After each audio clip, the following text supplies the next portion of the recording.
윤석열 전 대통령이 파면 선고 이후 두 번째로 지지층을 향한 메시지를 냈습니다. 이런 가운데 정치권은 본격 대선 체제로 전환하고 있는 모습입니다. 이창근 국민의힘 하남시 당협위원장, 성치훈 민주당 정책위 부의장과 전국 상황 정리해 보겠습니다. 두 분 어서 오십시오. 네, 안녕하세요. 예. 자, 말씀을 드린 것처럼 윤 전 대통령이 자신의 지지 단체를 향해서 여러분 곁을 지키겠다라는 메시지를 냈습니다. 별도의 승복 메시지는 없었는데 일단 이 메시지 어떻게 들으셨는지 먼저 이창근 위원장께 질문을 드리겠습니다. 네, 첫 번째 메시지에서도 뭐 승복보다는 화합과 그리고 진솔한 사과 메시지가 없었다는 점에서 좀 아쉬움을 표한 적이 있습니다. 네. 그리고 첫 번째 메시지도 기대에 부응하지 못했다 이런 부분이 많은 혼란 여러 가지 해석을 낳았는데요. 이번에도 마찬가지로 두 번째 메시지가 저는 개인적으로는 참 적절하지 않았다. 그리고 대통령은 이제 전 대통령으로 과거형이지 않습니까? 그리고 앞으로 우리나라가 국민들 간의 갈등과 그리고 국가의 혼란을 수습을 하고 미래로 나아가야 되는데 대통령이 전 대통령으로서 자꾸 이러한 메시지를 내는 것은 참 적절치 않다고 저는 보고 있습니다. 그리고 당을 향해서도 당이 이제 미래로 나아가야 되는 그런 기회를 또 대통령이 당원으로서도 좀 제공할 필요가 있거든요. 예. 그런데 이러한 자꾸 혼란스러운 메시지 그리고 전 국민을 바라보는 메시지가 아니라 오로지 대통령을 지지했던 그러한 지지층을 향한 메시지로 비치는 것은 당에도 득이 될 것이 없고 그리고 국민 갈등 수습과 나라의 혼란을 수습하는 데도 결코 도움이 되지 않는다. 그래서 앞으로는 좀 더 자중해 주시고 그리고 윤석열 전 대통령은 이제 형사재판도 계속 이어지지 않습니까? 네네. 그래서 그러한 부분에 좀 더 집중하시고 되도록이면 메시지를 내신다면 통합의 메시지를 전직 대통령답게 좀 내셨으면 하는 그런 아쉬움이 있습니다. 예. 국민의힘 내부에서도 엇갈린 반응이 좀 나오는 것 같고요. 민주당에서도 비판의 입장을 냈는데 어떻게 좀 보셨어요? 사실 그 파면 당한 당일에 나왔을 때 메시지가 나왔을 때는 그때도 승복도 불복도 아닌 상당히 모호한 메시지를 냈었거든요. 그럼에도 민주당에서는 그래도 파면당한 대통령의 메시지가 빠르게 나왔다는 점, 뭐 공식적으로 뭐 부인을 하지 않았다는 점 등을 최대한 긍정적으로 평가를 해주려고 노력을 했습니다만 이번에 나온 메시지를 봤을 때는 사실상 불복 메시지나 다름없다라고 보고 있습니다. 왜냐하면은 말씀하신 것처럼 전 국민을 향한 자신에 대한 잘못에 대한 인정이라든지 통합의 메시지라든지 그리고 헌법재판소의 판결에 대한 존중이라든지 이런 메시지가 담겨야 함에도 불구하고 탄핵 반대 집회에 나왔던 분들이야말로 뭐 자유민주주의를 지켜준 것이다. 그들을 지켜주겠다. 그들을 응원한다. 이런 메시지를 던진 것 자체가 본인은 여전히 탄핵 반대를 했던 것이 탄핵이 잘못되었다라는 것에 방점을 두고 싶다라는 의지가 읽힌 것이기 때문에 이 메시지는 매우 부적절한 것이 지금 탄핵 반대하는 뭐 정광훈 씨나 이런 분들이 하고 있는 집회에 영향을 줄 수 있거든요. 이것 봐라 대통령도 불복하고 있다. 대통령도 여전히 우리에게 메시지를 보내고 있다라는 신호로 잡힐 수도 있기 때문에 저는 매우 부적절한 메시지를 냈다라고 보고 있습니다. 네, 오늘 국민의힘 의원총회에서는 기존 지도부가 재신임됐고요. 당 선관위 발족 이후 내일부터 본격적인 대선 준비에 착수를 합니다. 자, 조기 대선까지 남은 시간이 앞으로 많지가 않은데 당 내부의 혼란이 좀 굉장히 단시간에 수습이 될 수가 있을까요? 네, 자연스럽게 대선 체제로 전환이 되면서 수습이 될 거라고 보고 있습니다. 물론 뭐 탄핵 찬반을 가지고 당내에 이제 다양한 의견들이 나왔습니다만 이제는 저희 당이 말씀드린 것처럼 미래로 나아가야 됩니다. 그리고 야당과 함께 이렇게 싸우면 과정에서 당은 하나가 될 수밖에 없고요. 예. 그리고 당이 이제는 보다 국민적인 혼란을 수습하고 갈등을 수습하면서 미래를 향한 정책적인 메시지를 낸다면은 또다시 당의 본연의 모습을 되찾을 수 있다고 저는 생각합니다. 그런 차원에서 당 지도부가 당연히 재신임되는 것은 당연한 결과고요. 지금 대선을 얼마 남지 않은 상황에서 당 지도부가 바뀐다는 것도 옳지 않거든요. 그래서 그것은 바람직한 선택이었다. 그리고 내일이면 말씀하신 것처럼 선관위가 발족을 합니다. 예. 선관위가 발족한다는 자체가 당이 이제 미래로 한 걸음씩 나아간다는 모습이거든요. 그래서 빠르게 혼란을 수습하고 당이 제대로 된 진영을 갖춰서 이번 대선에서 당이 탄핵과 비상계엄에 관해서는 진솔하게 사과를 한 만큼 국민들한테 다시 한번 기회를 주십사 정말 반성의 모습으로 다시 한번 진솔하게 나아가려고 그렇게 전열을 정비하고 있다 이렇게 봐주시면 될 것 같습니다. 예, 좀 불과 며칠 전까지만 하더라도 탄핵 찬성파, 반대파, 좀 원망과 책임론이 있긴 했지만 시간이 많지 않기 때문에 오히려 좀 빠르게 수습을 할 수 있을 거다라고 말씀을 하셨는데 네, 비슷한 생각이신가요? 아니요, 전 내부의 분위기가 아직 수습이 안 됐다고 보고 있습니다. 왜냐하면 윤석열 대통령을 어떻게 할 것인가. 지금 뭐 제명해야 된다는 목소리죠. 아까 조경태 의원께서는 당연히 제명 처리해야 된다고 말을 하고 있음에도 불구하고 윤상현 의원이나 아마도 탄핵 반대 집회 때 적극적으로 나섰던 분들은 예. 이제 그 대통령에 대한 제명이나 이런 것들은 맡겨야 된다, 기다려야 된다라는 입장을 아마 계속 견지할 겁니다. 저는 민주당에서 봤을 때는 지금 대통령이 탄핵이 됐고 헌법재판소에서 사실상 내란 행위에 대해서 상당히 많은 부분의 사실관계를 인정해준 상황입니다. 그렇게 됐다면은 지금 형사재판에 있어서도 내란죄 혐의가 유죄가 될 가능성이 매우 높다고 보는 것이 정상적인데 그런 사람에 대해서 그냥 지켜본다. 시간을 준다. 그리고 제명을 하지 않고 당원으로서 계속 유지하게 해준다. 그렇게 한 상황에서 과연 국민의힘이 제대로 재건을 할 수가 있을까요? 보수 정당으로서 다시 바로 설 수 있을까요? 저는 그게 힘들다고 보기 때문에 아마도 지금 지도부에 대한 재신임은 했습니다만 윤석열 전 대통령을 어떻게 할 것인가, 선을 어떻게 그을 것인가에 대한 입장은 정리가 안 됐기 때문에 국민의힘 내부에서는 계속해서 그 주제 때문에 내용을 겪을 것이다. 저는 그렇게 보고 있습니다. 예. 그러니까 지금 이제 윤 전 대통령과의 어떤 관계 설정에 대한 부분을 이야기를 해주셨는데요. 반론의 기회를 드리죠. 그거는 이렇게 보셔야 됩니다. 물론 윤석열 대통령이 헌재의 판결로 이제 탄핵이 됐고 파면이 되었습니다. 하지만 헌재의 판결은 말씀 늘상 드리지만 형사재판처럼 죄를 지었다고 해서 무조건 벌금형이나 그리고 징역형을 선고하는 게 아닙니다. 하지만 그 죄가 중하기 때문에 직에서 파면했다. 물론 그래서 이제 판결은 받았습니다. 그 판결도 겸허히 받았고요. 하지만 야당 같은 경우도 오히려 형사재판에서 중범죄를 저지른 그러한 전직 의원들이나 그러한 야당의 관계자들도 야당에서는 당을 나가라 이렇게 한 경우가 없습니다. 그런 거와 이렇게 대등소이하게 비교한다면은 물론 대등 비교가 안 된다고 또 반박을 하실 수도 있겠지만 윤석열 대통령은 당원으로서 스스로 판단할 기회도 줘야 될 필요성은 있습니다. 그리고 말씀드린 것처럼 대선 과정에서 현재는 저희 당이 여전히 비대위 체제입니다. 그리고 대선 주자가 선출되고 한다면은 그러한 과정에서 자연스럽게 또 정리될 수 있는 기회가 옵니다. 그래서 인위적으로 이러한 상황에서 당이 또 다른 혼란을 부추기는 만큼 그러한 상황을 스스로 조장할 필요는 없습니다. 그래서 국민들께서는 당이 어떻게 미래로 나아가는지 그런 것을 좀 봐주시고 결국은 정책으로 민생을 살리는 게 국민들이 지지하는 거 아니겠습니까? 왜냐하면 지금도 민주당 독주 시대가 왔고 이재명 대표가 여론조사 1위를 달리고 있다고 하지만 여전히 결정을 하지 못하고 모르겠다는 응답층이 38%, 40% 가까이 됩니다. 그러한 부동층이 있기 때문에 저희 당은 좀 더 미래로 나아가고자 합니다. 예, 마찬가지로 짧게 첨언 듣겠습니다. 지금 보수 정당에서 배출한 2명의 대통령이 연속으로 탄핵 심판을 받았습니다. 그리고 인용이 돼서 파면이 됐습니다. 그러면 보수 정당을 재건하기 위해서는 그 행위에 대한 그런 파면당한 대통령들에 대한 명확한 반성과 그리고 선긋기가 필요한 것 아니겠습니까? 그럼에도 예. 불구하고 그런 대통령을 끝까지 안고 간다. 국민들께서 과연 국민의힘이 보수 정당으로서 다시 태어날 의지가 있는가 의심하실 거라고 생각을 하거든요. 그렇기 때문에 말씀하신 것처럼 뭐 정책과 뭐 민생과 관련된 정책으로 다시 승부를 보길 바랍니다만 저는 국민의힘 내부에서 저희가 뭐 국민의힘에게 대통령 제명하라 강요할 수는 없잖아요. 근데 국민의힘 내부에서 이 얘기가 아마도 계속해서 나올 겁니다. 누군가는 대통령을 제명해야 된다는 주장을 계속할 것이기 때문에 그 사안에 대해서 정리하지 않고서는 국민의힘은 앞으로 나아갈 수 없을 것이다. 저는 그렇게 말씀드립니다. 예, 알겠습니다.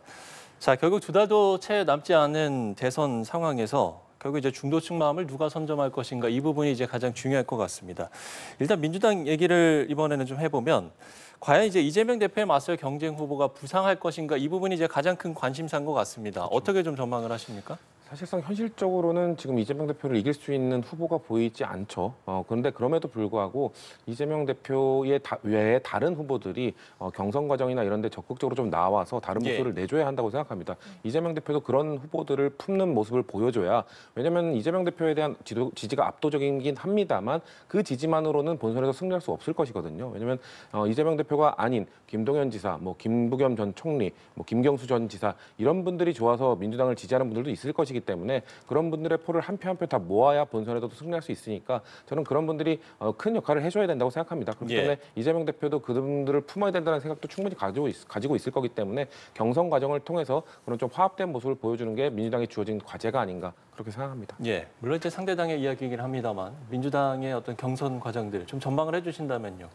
민주당이 굉장히 지금 현재 난처한 상황에 저는 처해 있다고 봅니다. 왜냐하면 이재명 대표가 1위라고는 하지만 말씀드린 것처럼 지지율이 여전히 30%대 머물고 있습니다. 그리고 현 상황에서 대통령이 파면되고 국민의힘이 굉장히 위기인 상황임에도 불구하고 국민의힘 주자들은 이제 몸풀기에 나서는 그런 상황이거든요. 하지만 오세훈 서울시장이나 홍준표 대구시장이나 그리고 뭐 김문수 장관이나 이렇게 양자 대결을 봤을 때도 이재명 대표가 지난 2022년도 당시에 대선과 비교했을 때 약 3% 정도밖에 오른 게 없습니다. 그 얘기는 이재명 대표의 한계라는 게 보여주는 거고요. 그리고 또 야당에서는 이제 범야권으로 넓힌다면은 오픈 프라이머리식으로 이렇게 경선을 하자는 게 또 주장이 나왔지 않습니까? 하지만 이재명 대표만이 지금 반대하고 있거든요. 오히려 비명계들은 그 부분을 다 환영한다 이렇게 하는데 그러한 부분들이 아마 야당도 대선 경선 과정을 거치면서 아마 딜레마에 쌓일 것이고 야당 자체의 어떤 이재명 대표의 한계로 인한 아니면 또 이재명 대표의 독주가 오히려 역설적으로 부메랑으로 들어오는 그러한 난처한 상황이 돌아오지 않을까 저는 그렇게 전망하고 있습니다. 예, 알겠습니다. 이번에는 좀 개헌론 이야기를 해보겠습니다. 우원식 국회의장이 지금이 개헌이 적기다라고 하면서 대통령 선거와 개헌 국민투표를 동시에 진행을 하자라고 제언을 했는데 국민투표의 경우에는 공고 기간도 있잖아요. 그렇죠. 계속 얘기하는 것처럼 2달이 채 남지 않은 짧은 시간인데 시간표가 좀 빠듯하지 않겠습니까? 근데 사실 시간표가 짧다 하더라도 정치권의 의지만 있으면 가능한 것이거든요. 왜냐하면 지난 수십 년 동안 이 권력구조와 관련된 논의, 개헌과 관련된 논의를 충분히 정치권이 해왔기 때문에 이제는 내용에 대한 것보다는 결심의 문제다. 정치권이 양쪽이 합의만 할 수 있으면 할 수 있다. 그렇기 때문에 우원식 의장이 말씀하신 거는 사실 이 개헌과 관련된 논의가 뭐 진보와 보수 이렇게 갈려서 뭔가 대립되었다기보다는 예. 여야의 위치가 바뀔 때마다 좀 바뀌었던 부분이 있거든요. 여당이 되면 집권을 하게 되면 권력을 덜 내려놓고 싶어하고 야당이 되면 개헌할 때 권력을 더 내려놓으라고 하고 이런 것들이 항상 뭐 여야의 위치에 따라서 좀 바뀌어왔기 때문에 우원식 의장은 이번엔 선거 때 여야의 위치가 확정되기 전에 약속을 하는 게 좋겠지 않겠느냐는 제안을 해주신 건데 근데 그런 걱정은 있습니다. 국민의힘이 과연 개헌에 대한 진정성이 있을 것인가? 왜냐하면 사실 이전까지는 개헌에 대해서 별로 이야기를 하지 않다가 12.3 기상기염 이후 갑자기 보수 진영에서 국민의힘에서 개헌 얘기를 꺼내지 않았습니까? 그것은 뭔가 윤석열 대통령이 비상계엄이 뭔가 본인의 잘못이 아니라 뭔가 제도의 탓이다. 한국형 대통령제라는 제도 때문에 윤석열 대통령이 그런 선택을 한 것이다라는 제도 탓으로 몰아가기 위한 책임을 회피하기 위한 모습이 민주당에서는 보였기 때문에 그 진정성을 믿을 수 없고 또 권력구조 논의 반영에 있어서 아마도 4년 중임제가 좀 많은 이 논의가 되어 왔었는데 이재명 대표에게 아마 임기 단축 본인은 3년만 하고 4년 중임제로 넘어가도록 개헌을 하라. 이거를 받지 않으면 진정성이 없으니 우리는 동의하지 않겠다. 이런 식으로 나올 가능성이 있기 때문에 국민의힘의 진정성이 있는 모습이 저희는 기대할 수 없는 상황에서 과연 개헌 논의를 제대로 할 수 있을까라는 의구심은 있습니다. 그렇기 때문에 당내에서도 이걸 받아야 되느냐 말아야 되느냐 이 논의가 지금 있는 것으로 알고 있습니다. 네, 조기 대선과 개헌 동시 투표 제한 시행 가능성 어느 정도나 된다고 보세요? 결국은 우리 국민의힘이 진정성이 없는 게 아니라 이것도 역시 이재명 대표한테 달려 있습니다. 왜냐하면은 국민의힘은 4년 중임제 원포인트 개헌에 찬성했습니다. 예. 그리고 우원식 의장, 지금은 당적을 가지고 있지 않지만 민주당 국회의원이었던 우원식 의장이 지금 개헌을 주장했습니다. 하지만 민주당도 비명계는 다 찬성하고 있는데 오로지 지난 대선 때 4년 중임제 개헌을 공약을 내세웠던 이재명 대표만이 지금 침묵하고 있습니다. 하지만 지금 이 순간에 왜 중요하냐면요. 우리 헌법에 이렇게 명시되어 있습니다. 현직 대통령 임기 때 중임이나 이러한 개헌할 경우에 그 대통령은 적용을 받지 않습니다. 다음 대통령부터 적용을 받습니다. 그렇다면 만약에 이번에 개헌을 하지 않고 이재명 대표가 만약에 대통령이 당선됐을 때 개헌을 한다 하더라도 이재명 대표는 5년을 채우게 됩니다. 그렇기 때문에 우원식 국회의장도 지금이 최고의 적기다. 어느 대통령도 본인의 임기가 시작되고 나면은 본인의 임기를 채우지만 다음 대통령을 위해서 또 다른 개헌을 하려고 할 때 차기 주자들이 반대할 것이기 때문이거든요. 하지만 지금은 여야가 이재명 대표 빼고는 모두가 공감대를 형성해 있고 지금 개헌을 한다면은 다음 6월 3일 잠정적으로 대선이 되는 그때 대통령이 당선이 되는 자는 3년의 임기만 채우면 되거든요. 그렇기 때문에 논란의 여지가 없습니다. 그래서 지금 시기가 적절하고 그리고 차기 대선까지 약 60일 기간이 남았습니다.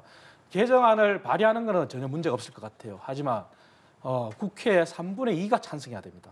3분의 2가 찬성하려면 결국은 민주당이 도와주지 않으면 안 되거든요. 민주당이 도와주려면 어떻게 되겠습니까? 결국 민주당의 독주를 형성하고 있는 이재명 대표가 찬성해야 됩니다. 그렇게 찬성만 한다면은 국회 통과한 이후에 30일 안에 국민투표만 붙이면 됩니다. 그럼 충분히 우원식 의장이 주장한 대로 6월 3일 대선이 이루어진다면 그날 함께 투표가 가능하다는 거죠. 예, 그러니까 늦어도 5월 초에는 좀 합의가 필요한 부분인데, 자, 국민의힘에서는 말씀하신 것처럼 대통령 4년 중임제 원포인트 개헌에 찬성을 한 상황이고요.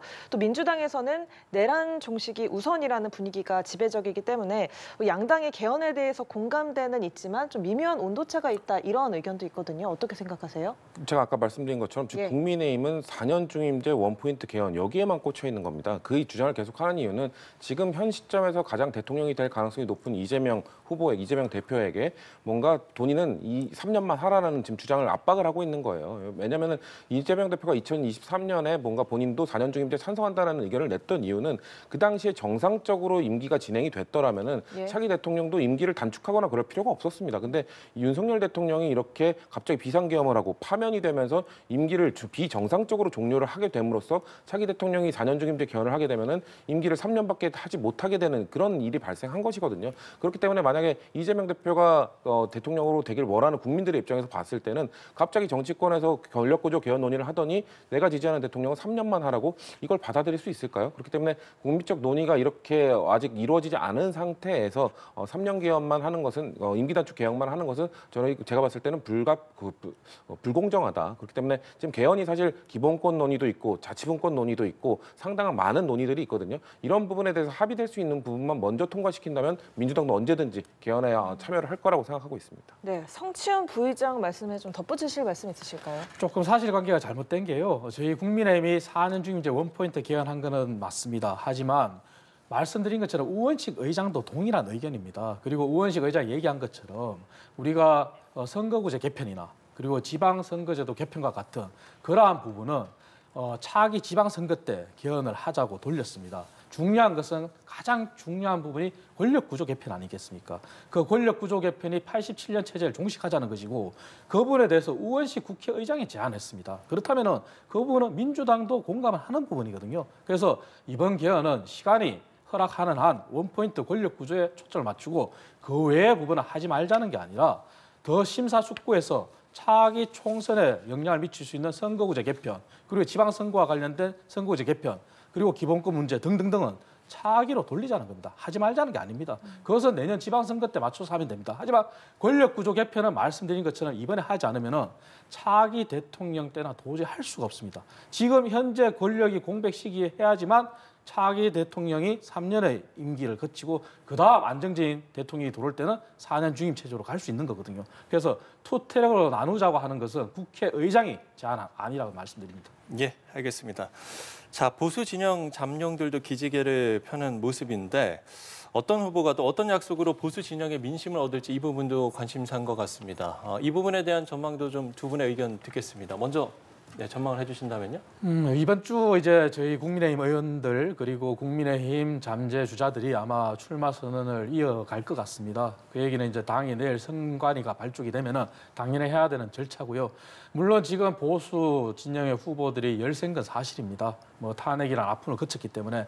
하지만 오세훈 서울시장, 홍준표 대구시장, 그리고 한동훈 전 대표, 그리고 김문수 장관 등등등 이러한 사람들이 나와서 정말 미래를 향해서 과거에 매몰되지 않고 미래를 향해서 메시지를 내고 그리고 당사자들이 탄핵을 당하진 않았지만 그리고 비상계엄을 하진 않았지만 그러한 부분에 대해서 통렬한 반성과 국민들에 대한 참회, 사과를 한다면은 다시 한번 국민들이 저희 국민의힘에 정말 마지막 기회를 주시지 않을까 그런 생각을 해보고요. 그래서 이러한 주자들이 치열하게 각축전을 펼친다면은 다시 한번 저희들이 국민들 앞에 소구할 수 있는 그런 조그마한 미랄의 어떤 기회를 얻지 않을까 저는 그렇게 전망하고 있습니다. 예, 마지막으로 전망. 네, 저희는 보수진영에서 비상계엄으로부터 자유로운 자 그리고 명태균 게이트로부터 자유로운 자가 후보가 돼야 된다고 생각합니다. 왜냐하면 비상계엄 이후에 이거에 대해서 뭐 정당하다, 민주당 때문에 어쩔 수 없었다라고 주장한 분들도 계시거든요. 그렇기 때문에 탄핵에 반대했던 분들이 과연 이번 대선에 나올 자격이 있는가? 왜냐하면 저는 그 12월 3일 밤에 그 계엄 해제를 위해 국회로 달려갔던 국민의힘 의원들도 일부 있지 않습니까? 그분들 그리고 탄핵 찬성표를 탄핵 소추안 통과시켜줬던 찬성했던 그 국민의힘 의원들 그 사람들이 있었기 때문에 지금 국민의힘이 사실상 이번에도 후보를 낼 수 있는 자격이 최소한으로 부여된 것이거든요. 그럼에도 불구하고 지금 국민의힘 내부에서는 탄핵 찬성했던 사람들 쫓아내야 되는 것 아니냐 이런 얘기가 나오는 걸로 알고 있는데 그런 상황 속에서 과연 국민의힘이 제대로 된 후보를 낼 수 있을 것인가? 저는 그렇기 때문에 줄곧 계속해서 비상계엄은 잘못됐다라고 주장한 분 중에서 후보가 나와야 되지 않는가? 좀 그리고 보수 지지층 역시 그런 분에게 후보의 자격을 부여해 줄 거라고 저는 생각하고 있습니다. 예, 알겠습니다. 자, 두 분의 이야기를 들어봤고요. 저희가 오늘 대담 중에 언급된 지지율 발언과 관련해서는 중앙선거관리위원회 홈페이지를 참고하시면 된다는 점도 끝으로 안내를 해드리도록 하겠습니다. 이창근 국민의힘 하남시 당협위원장, 성치은 민주당 정책위 부의장과 함께 이야기 나눠봤습니다. 두 분 말씀 고맙습니다. 고맙습니다.